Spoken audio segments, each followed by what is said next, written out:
Hello, hope you're well. Welcome to Something Worth Seeing, where we help others help themselves. So today is a video of how to save with a low income.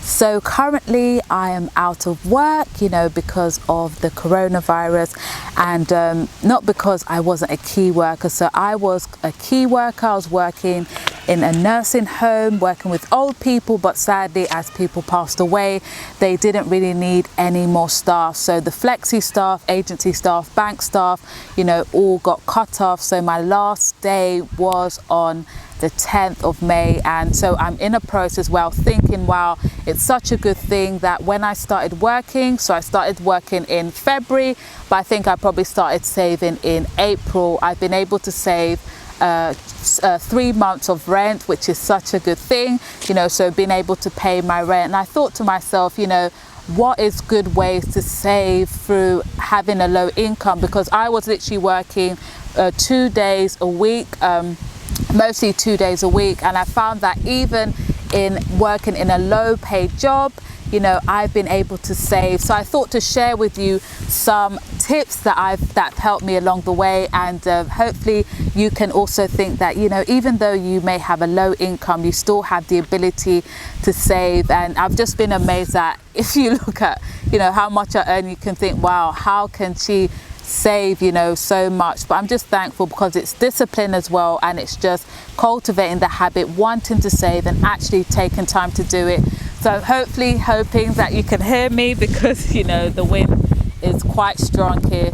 So tip number 1 is lowering your house rent, your house costs. So that could be downsizing, or that could be moving location, or renting a room that you have in your house. So for me, what I did is, before I was living in a 1-bed flat, and it wasn't, I would say it's not really expensive, but when you're thinking of saving money, you do think of these costs. So what happened is, the week during lockdown, even because there was issues in that home, so I needed to move anyway, so I ended up living in a shared accommodation. And for me, that means that I can save an extra £100 a month. This was when I was working, so that was a good thing. So I moved the last, I think latter March, so I moved around that time. So from March, April, I've been able to save extra a bit. So yeah, so I started saving around those months, and I would say this has definitely contributed to helping me save,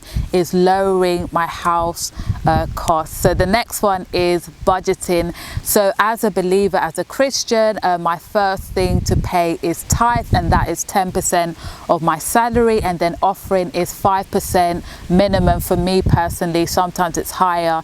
So what I do is, when I get any type of income, I pay 10% tithe,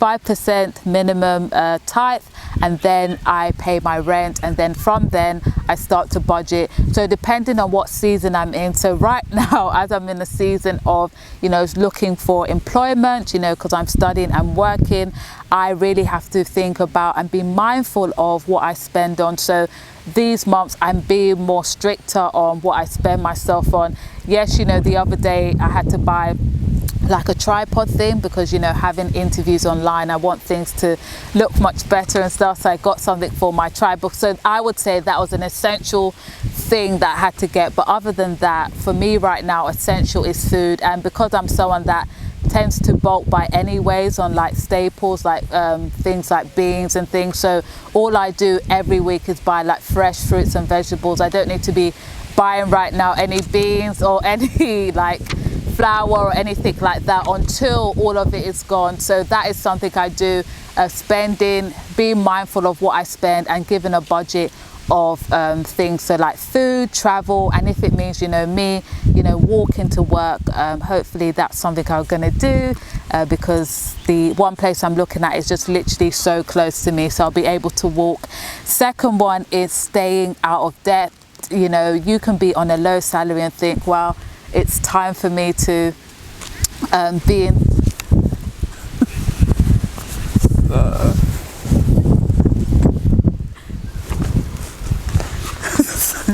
so you can be thinking to yourself, I'm on a low salary and it's time for me to basically you know, get some loans, get some debts, but that's the wrong thing to do, because now you're going to be paying more for other people. So stay out of debt.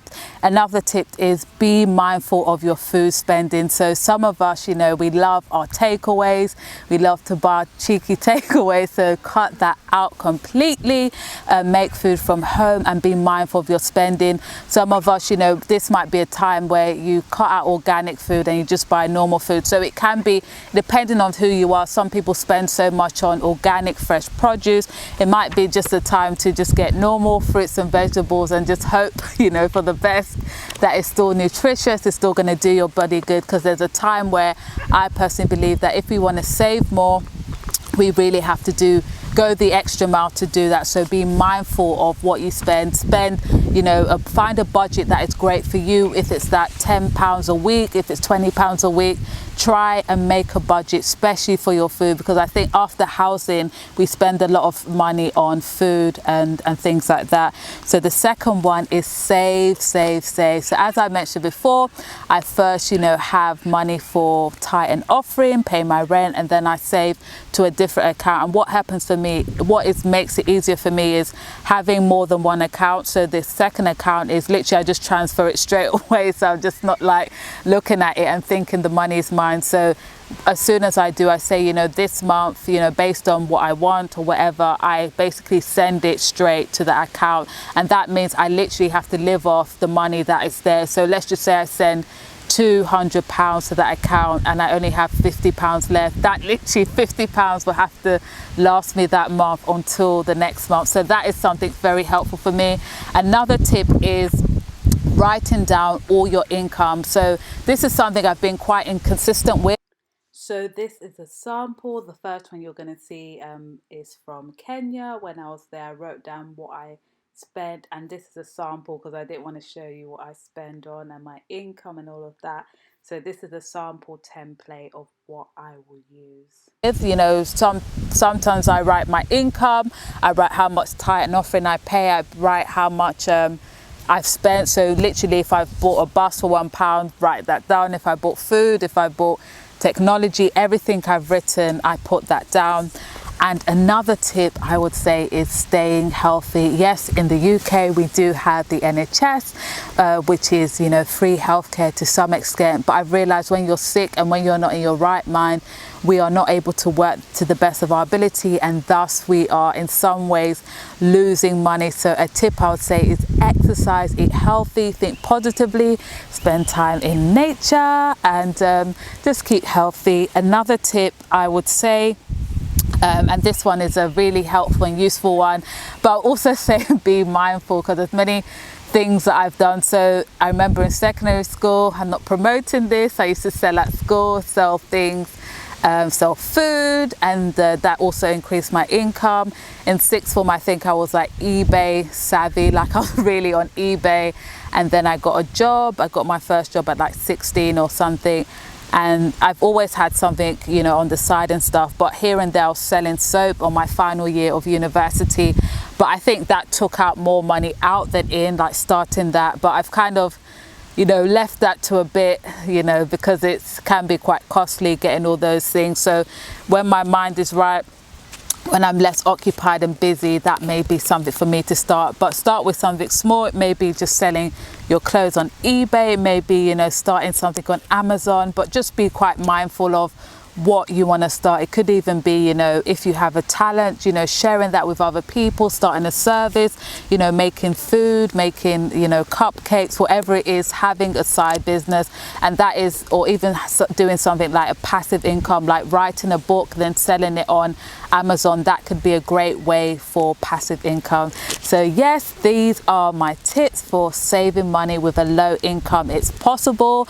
You know, I don't earn a lot, you know, as I was only working 2 days a week because of my studies and stuff, but literally I don't earn a lot. So I was working 2, but sometimes I work 2.5, some days I work 3, but a majority of the time I literally just work 2 days a week, so it's possible to save later. Subscribe, like, comment, and if you have any other tips of how to save money on a low income, or just how to save money generally, leave it down below. See you later. Stay well and healthy, and I hope you're able to hear me and enjoy that experience of the dog coming. But yeah, see you later. It's Ruth signing out. Bye.